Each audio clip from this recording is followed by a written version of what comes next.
Si bien el paro ha tenido éxito, en el sentido de que la mayoría de trabajadores no concurrió a laborar, queda la duda de en qué medida es un éxito producto de la voluntad de los trabajadores o producto del hecho de que se les impidió llegar a sus centros de trabajo. Sea cual sea el caso, el punto es que la mayoría paró.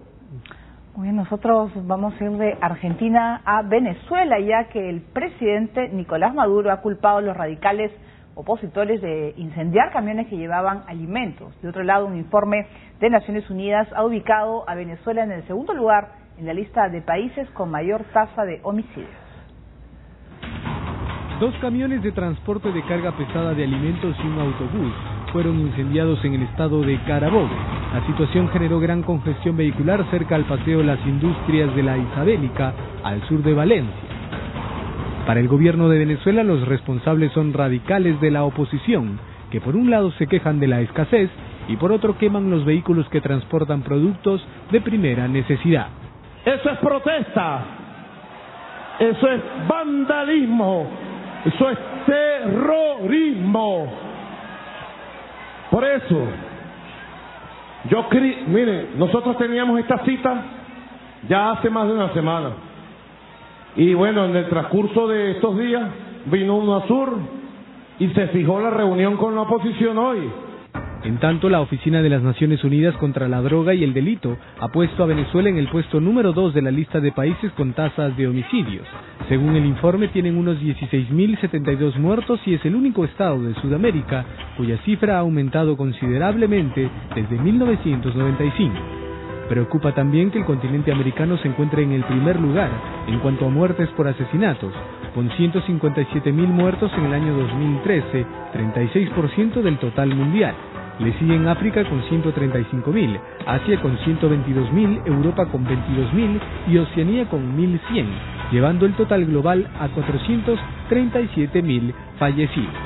De acuerdo al estudio anual sobre el homicidio en el mundo, Honduras, Venezuela, Belice, El Salvador y Guatemala son los países con la tasa de homicidio más alta del mundo. Muy bien, vamos a hablar de lo que está sucediendo en Venezuela mientras la oposición pues está dividida en este diálogo en el que va a participar Enrique Capriles. Más que diálogo, han hablado de un debate que se va a dar en el Palacio de Miraflores. Todavía hay expectativa, se dice que ya habría empezado, que lo iban a televisar, que Capriles tiene ganas de decir 4 cosas ahí en Miraflores. Yo no sé qué va a pasar. La discusión sobre si es diálogo o debate va a depender fundamentalmente de si hay o no hay cámaras de televisión. Si hay cámaras de televisión, muy probablemente los dos hablen para la audiencia televisiva y no se hablen el uno al otro. Y eso va a hacer que sea un debate más bien acalorado. En ese sentido, yo creo que es demagógico y contraproducente la idea de que esto se televise, porque precisamente lo que están buscando es acercar posiciones. Y si tú hablas para la audiencia televisiva, hablas para tu propio público dentro de esa audiencia, y eso más bien tiende a polarizar. En todo caso, Maduro ha dicho cosas últimamente que van en la línea de lo que le había sugerido Lula y que no había dicho nadie de un cargo tan importante en el chavismo jamás. Y es básicamente que el diálogo va a ser con respeto mutuo, eso sí lo había dicho recientemente, pero sobre todo, y eso es lo novedoso, que en Venezuela había 2 modelos en conflicto y que el diálogo iba a tratar de que se buscara algún tipo de acuerdo entre esos 2 modelos básicos. Pero debate, dice él, ojo, no dice diálogo, que es otra cosa de ida y vuelta, pero sí dijo que había que buscar un encuentro entre 2 modelos de desarrollo propuestos al país. Antes el tema es que había solo un modelo que representaba los intereses populares, el socialismo del siglo XXI, y cualquier otra cosa era, algo presentado por los cachorros del imperio, gente que no representaba los intereses del país, no representaba intereses legítimos de un sector de la sociedad. Ese discurso ha cambiado. ¿Qué tanto eso refleja un cambio de estrategia? Está por verse, pero en todo caso es algo que nunca se había oído. Está cediendo, cosa que me parece muy bien. Que es buena para el país, no es un tema de... Finalmente esto no es un tema de egos machistas, ¿no? De que yo no cedo para no aparecer como el derrotado. Acá el tema es que ambos tienen que hacer concesiones en aras de evitar que la situación continúe deteriorándose tanto en el plano, social como económico. Claro, porque al final pues tienen que llegar a una conclusión, algo, a un interés mutuo, no sé, para eso también estaban esperando, por ejemplo, en la reunión en Miraflores que vayan los de la Mesa de Unidad Democrática, sí. MUD. No sé, a veces yo digo, esta demora puede ser también algún miedo a que Capriles diga, pues, de repente algo pues que le puede incomodar. Además, ten en cuenta que es en canal de señal nacional, el cual no tiene la oposición normalmente acceso. Bueno, hay que tener en cuenta, y eso es algo que refleja que aparentemente el diálogo va en serio, y es el hecho de que tantos sectores de la oposición como sectores del oficialismo ya están empezando a criticar la idea de que se dialogue con la otra parte.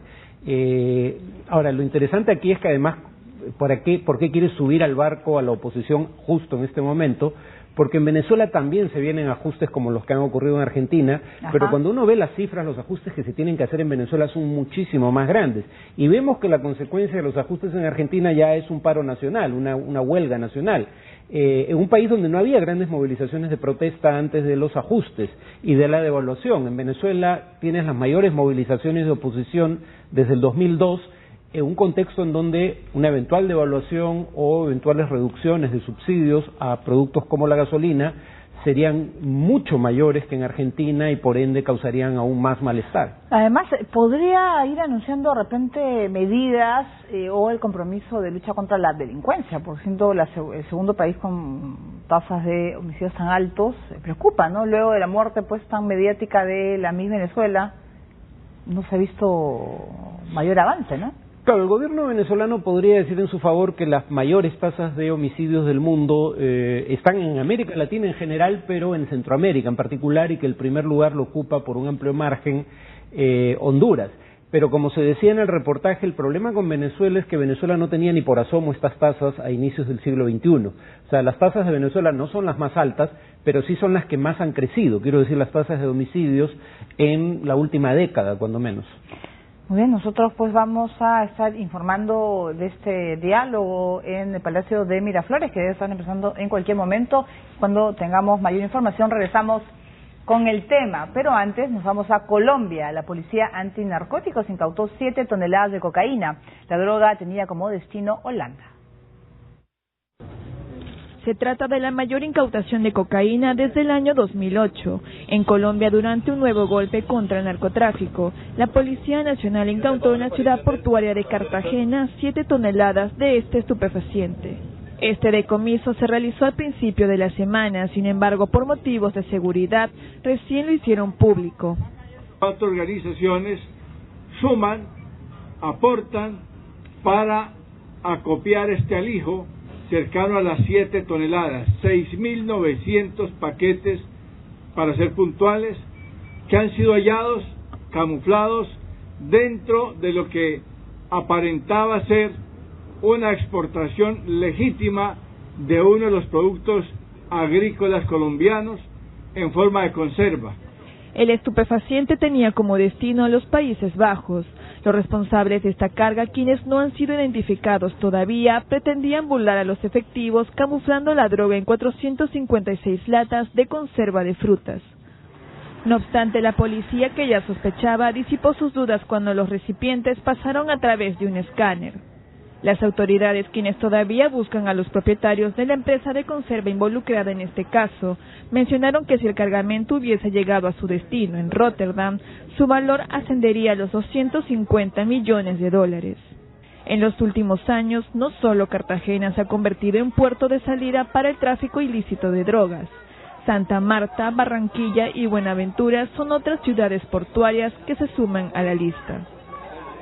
Muy bien, vamos a hablar de Colombia y esta lucha contra el narcotráfico, pues no, que es pues una lacra pues que ha estado pesando sobre este país durante décadas, ¿no? Sí, Colombia, digamos, cuando se trata de ver estrategias contra el narcotráfico, Colombia, igual que Perú, digamos, si bien tiene avances en materia de erradicación de cultivos, primero eso va contra el eslabón débil de la cadena, que son los campesinos, no los narcotraficantes. Pero en segundo lugar, generalmente las nuevas hectáreas cultivadas son más que, o el aumento en hectáreas cultivadas es mayor que el número total de hectáreas erradicadas. eso no ha tenido mayor efecto en ese sentido sobre el total de producción. Sin embargo, en lo que Venezuela sí ha tenido un gran éxito, al menos comparativamente con otros países de la región, es en la interdicción del tráfico de drogas, o sea, cosas como esta. Ellos detienen una proporción mucho mayor siempre minoritaria, pero mayor del total de toneladas traficadas antes de llegar a su destino que países como el nuestro, lamentablemente. Lo interesante en este caso particular es un cambio que ya se vuelve generalizado, y es que buena parte de la producción andina de cocaína ya no está yendo a Estados Unidos, está yendo más bien a Europa, vía África en algunos casos, y ese era el caso en esta incautación. Hablando de Colombia, el expresidente Santos dice, pues, bueno, que creo que todos los días habla de Juan Manuel Santos, en los cuales él sabría, dice, la ubicación del líder de la FARC, pero que no la ataca, no acaba con él porque, bueno, simplemente no quiere, o por una estrategia. ¿A qué está jugando Uribe?